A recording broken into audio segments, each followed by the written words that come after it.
नमस्कार, मैं हूं नकमा। आप देख रहे हैं बिहार का दंगल। बिहार में 28 अक्टूबर यानी कि आने वाले बुधवार को पहले चरण का चुनाव होना है। इसके लिए पहले चरण का चुनाव प्रचार जो है उसकी समय सीमा अब खत्म हो गई है, इसलिए आज सभी दलों ने प्रचार के लिए अपनी पूरी ताकत लगा दी। बिहार के मुख्यमंत्री नीतीश कुमार, बीजेपी अध्यक्ष जेपी नड्डा और आरजेडी नेता तेजस्वी यादव ने आज काफी धुआंधार रैलियां की। पहले चरण में 71 सीटों पर मतदान होने हैं। नीतीश कुमार ने मुजफ्फरपुर के सकरा विधानसभा क्षेत्र में रैली की। आरजेडी पर हमलावर रहे। उन्होंने कहा कि विरोधी सिर्फ आरोप लगाने के लिए विरोध कर रहे हैं कि बिहार में कोई काम नहीं हुआ है। 15 साल जो व्यक्ति रोजगार नहीं दिया, कारखाना नहीं लगाया, गरीबी नहीं मिटाया, वो अगला 5 साल काम करें। अब गरीबी खत्म करना था तो गरीबी के मुंह आकर मजदूरों से फसल रहा तो मुंह फेर ले। तब हेलीकॉप्टर नहीं चला, तब कहते थे जो जहाँ वहीं रहो। अरे नीतीश कुमार जी रोजगार दे देते तो बिहार में रहता, कहीं बाहर नहीं जाता। अच्छा कॉलेज यूनिवर्सिटी बनता तो बिहार में रहता, अच्छा अस्पताल बनता तो बिहार में रहता। मेरे खिलाफ बोलने वालों को खूब प्रचार करने का मौका मिलता, कर लो प्रचार, हमको क्या लेना देना उससे। हमको अपने प्रचार से मतलब नहीं है। हम तो पूरे बिहार को एक परिवार मानते हैं और कुछ लोग हैं जो अपने परिवार, पति पत्नी, माता पिता, बेटा बेटी, उसी को परिवार मानते हैं।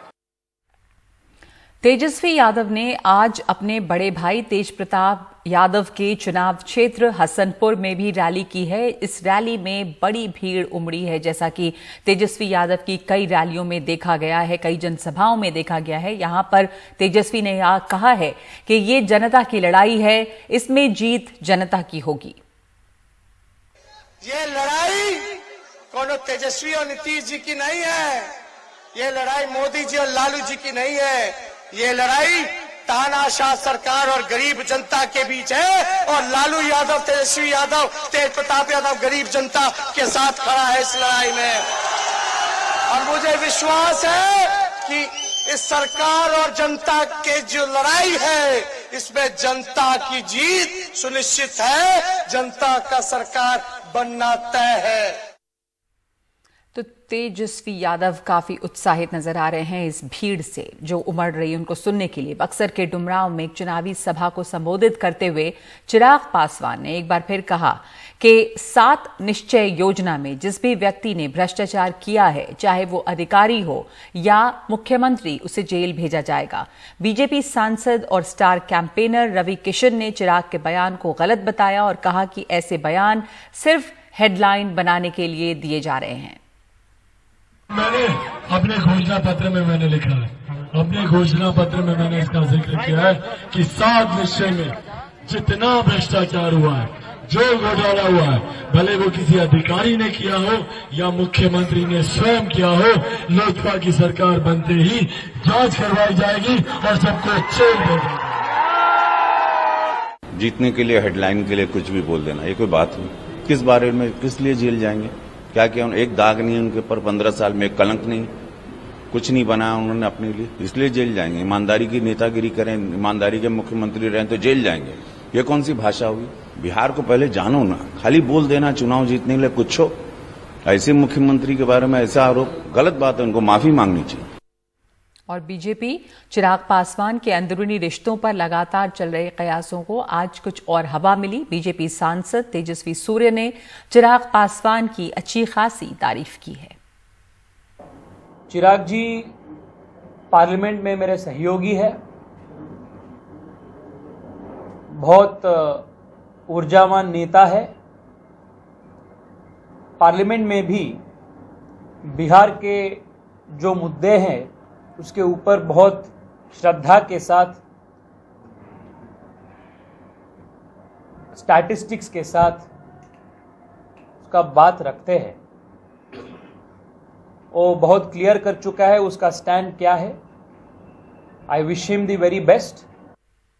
और तेजस्वी यादव ने बिहार के युवाओं से 10 लाख सरकारी नौकरी का वादा किया है, जिसके जवाब में अब एनडीए जो है उसने भी नौकरियों का वादा किया है, 17 लाख नौकरियों का। तो जेडीयू और बीजेपी ने इसे हवाई करार दिया था जब तेजस्वी ये वादा कर रहे थे और कहा कि इसके लिए पैसा कहां से आएगा। आरजेडी के सांसद मनोज झा ने एक बातचीत में, एनडीटीवी से बातचीत में इसका जवाब दिया है। सबसे ऑब्वियस सवाल सब यही जानना चाहता है कि 10 लाख रोजगार नौकरियां कहां से देंगे आप? देखिए मनोरंजन जी, एक चीज स्पष्ट कर दूं, हमारे घोषणा पत्र को लोग पढ़ लें। हमने हवाई वादे नहीं किए, हमारा 10 लाख 2 करोड़ से बिल्कुल अलग है। जैसा नेता प्रतिपक्ष तेजस्वी जी ने स्वयं कहा, अगर सपने हसीन सिर्फ दिखाने होते चुनाव के लिए तो हम 50 लाख भी 1 करोड़ भी कह सकते थे। 4.5 लाख मनोरंजन जी तमाम विभागों में उपलब्ध रिक्तियां हैं, मेरी बात समझिए, सरकारी आंकड़ों के हिसाब से। और अगर आप राष्ट्रीय औसत पे, जैसे पुलिस बल को ले जाना चाहते हैं, नर्सेस को ले जाना चाहते हैं, टीचर स्टूडेंट रेशियो को ले जाना चाहते हैं, पंचायत सेवकों को ले जाना चाहते हैं और अन्य वेलफेयर कंपोनेंट, जीविका, आशाकर्मी, रसोईया, तो मेरा मानना है कि ये 5.5 लाख से थोड़ा ज्यादा ही है।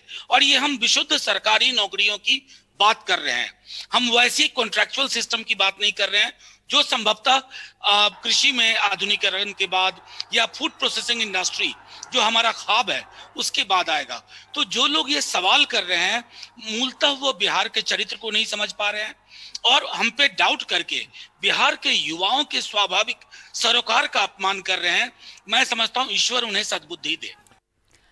और असदुद्दीन ओवैसी की पार्टी पर ये लगातार आरोप लग रहे हैं कि वो सिर्फ वोट काटने के लिए आए हैं, लेकिन असदुद्दीन ओवैसी ऐसा अपनी पार्टी को नहीं मानते कि वो सिर्फ वोट काटने की वजह से यहां पे हैं। उनका कहना है कि बिहार की जनता किसी की गुलाम नहीं है, बिहार की लड़ाई में वो पूरी ताकत से लड़ रहे हैं। उनसे बात की हमारे सहयोगी रवीश रंजन शुक्ला ने। बिहार में ये कहा जा रहा है कि आप वोट काटने के लिए आपकी पार्टी लड़ रही है इलेक्शन। पार्लियामेंट के चुनाव में 40 लोकसभा की सीट है, 39 पर आपने क्यों हारा? मैं जाकर कैंडिडेट खड़ा किया था वहां पे। शर्म आनी चाहिए लोगों को झूठा इल्जाम लगाने की। इनमें इंटेलेक्चुअल एरोगेंस और करप्टनेस और डिसऑनेस्टी है, इसीलिए इनको अपने गिरेबान में झांक नहीं सकते। गर्दन बड़ी मोटी हो गई। किशनगंज की एक सीट पर हम लड़े, वहां पर कौन जीता? बीजेपी जीती। कौन जीता वहां पर? महाराष्ट्र का इलेक्शन कौन जीता? आपने शिवसेना से अलायंस कर लिया, शिवसेना को सर्टिफिकेट दे दिया। तीसरी बात, 190 पार्लियामेंट की सीटों पे बीजेपी कांग्रेस का मुकाबला हुआ, 170 पे बीजेपी जीती, हम थे वहां पर। इनकी ये दिमाग की फुतूर है, इनका इंटेलेक्चुअल डिसऑनेस्टी है, इसलिए हार रहे हैं लोग। लेकिन आपको नहीं लगता कि वोटों का बंटवारा होगा? कौन? क्या वोटर क्या किसी का होस्टेज है? कोई गुलाम है? हम क्या ज़हनी गुलाम है? लड़ेंगे हम इंशाअल्लाह ताला। क्या बिहार का वोटर किसी का होस्टेज है? क्या किसी का गुलाम? बिहार का वोटर बाशऊर है, वो वोट देगा, उनको वोट देगा जो काम करने के लिए तैयार है और उनका रिकॉर्ड देखकर देखेगा। कहाँ काम किया 15 साल? कौन सा काम किया? 15 साल अगर काम करते तो इतना बोलना पड़ता था?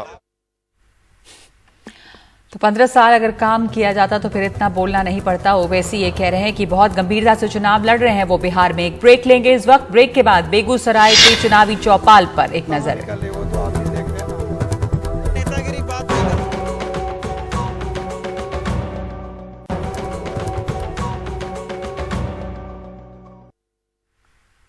तो नेता जो भी बोलें, जनता का अपना आकलन और जनता का अपना अंदाज होता है। बेगूसराय की साहेबपुर कमाल सीट पर कुछ लोगों से बात की है रवीश रंजन शुक्ला ने। आप अभी क्या काम कर रहे हो? अभी पढ़ रहे हैं। कौन से क्लास में हो? 12th में। अच्छा सॉरी, पार्ट 1 में। पढ़ाई लिखाई अभी कहाँ हो रही है? वो तो कोरोना के नाम लेके बंद कर दिया है ना। मंत्री साहब के पीछे घर है, वहाँ जाके देख लीजिए, वहाँ का स्थिति आपको अपने स्पष्ट पता चल जाएगा। वहाँ सही से अल्बेस्टर नहीं है स्कूल में। तो बेरोजगारी की क्या हालत है अभी गांव में? ये लोग चाहते हैं बेरोजगारी बरकरार रहे और झांसा दे दे करके हुकूमत करें। 15 साल सामाजिक न्याय के नाम पर लालू जी बिहार को बेवकूफ़ बनाए और ये सुशासन के नाम पर नीतीश कुमार। कोई ऐसा ऑफिस नहीं है जो कसम खा करके कह दे कि बिना रिश्वत के काम होता है। तो जो दिल्ली बम्बई से लौटे उनको मिला रोजगार? ना कुछ नहीं मिला। क्यों नहीं मिला? रोजगार है ये नहीं तो मिलेगा कैसे? नीतीश कुमार के सरकार में क्या चल रहा है, क्या नहीं चल, शिक्षा के नाम पर एकदम खत्म है सरकार। और बेरोजगारी बढ़ा दिया कोरोना के नाम लेके। आपके गांव में रोजगार के लिए कुछ ट्रेनिंग हुई? हाँ हुई, हाँ हुई। जीएसटी हुई, कोरोना हुई, नोटबंदी हुई, इस 3 तरह की विकास हुई है। अच्छा, हाँ। तो आपका भी विकास हो गया है? हाँ, यही विकास देख रहे हैं ना आपके सामने, आप भी जानते हैं। आप भी जानते हैं क्या विकास हुआ है। नोटबंदी है, कोरोना है, जीएसटी है, सब विकास है ही है आपके सामने में विकास। दारू खुला मिल रहा दारू यहाँ भी बोलिए, हर घर बिजनेस चालू है, कमीशन मिलता है, काम होता है। भैया यहाँ बोलिएगा, यहाँ आ जाएगा, तुरंत फोन करेंगे, यहाँ आ जाएगा, होम डिलीवरी हो रहा है पूरे बिहार। दारू बेरोजगार तो मिला हुआ है। बेरोजगार क्या, बेरोजगार है ना, यही तो रोजगार दे रहे हैं, यही नीतीश जी रोजगार दे रहे हैं, यही रोजगार नीतीश जी दे रहे हैं। दारू तो अभी फोन करेंगे, आ जाएगा, बोलिए ना तुरंत। यहाँ तमाम सारे लोगों से बात किया, उनका कहना है कि जो स्किल डेवलपमेंट की योजना सरकार ने बनाई थी वो भी उनके गांव पे नहीं एक भी सेंटर खुले, और तमाम सारे ऐसे भी लोग हैं जो बेंगलोर दिल्ली से वापस आए हैं लेकिन बेरोजगार बैठे हुए हैं। बेगूसराय से मुन्ना और संतोष के साथ रवीश रंजन शुक्ला, एनडीटीवी इंडिया। बिहार में बीजेपी ने मुख्यमंत्री प्रत्याशी के तौर पर भले ही नीतीश कुमार को प्रोजेक्ट किया हो, लेकिन बीजेपी के पोस्टर से नीतीश कुमार गायब हैं। पोस्टर में सिर्फ प्रधानमंत्री मोदी दिख रहे हैं। जेडीयू को नीतीश की तस्वीर न होने से ज्यादा उन शब्दों को लेकर असहजता है जो पोस्टर में लिखे गए हैं। पोस्टर में लिखा है, भाजपा है तो भरोसा है। बीजेपी के इस पोस्टर को लेकर जेडीयू में काफी चर्चा जारी है अंदरूनी तौर पे। वहीं दूसरी ओर जेडीयू ने भी अखबारों में जो विज्ञापन दिया है उसमें बीजेपी की चर्चा नहीं है, जबकि वो गठबंधन सरकार में सहयोगी भी हैं, चुनावी गठबंधन का हिस्सा भी। केंद्रीय मंत्री डॉक्टर हर्षवर्धन ने कांग्रेस को संबोधित करते हुए भोजपुरी में ट्वीट किया है। उन्होंने ये लिखा है, ई बिहार है एहिजा के पब्लिक के सब पता बा,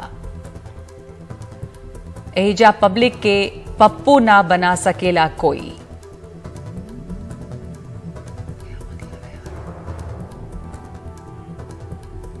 तो भोजपुरी का मौसम है, गाने आ रहे हैं भोजपुरी में। तमाम नेता भोजपुरी में ट्वीट करने लगे हैं क्योंकि चुनाव बिहार का है जहां पर भोजपुरी का दबदबा है।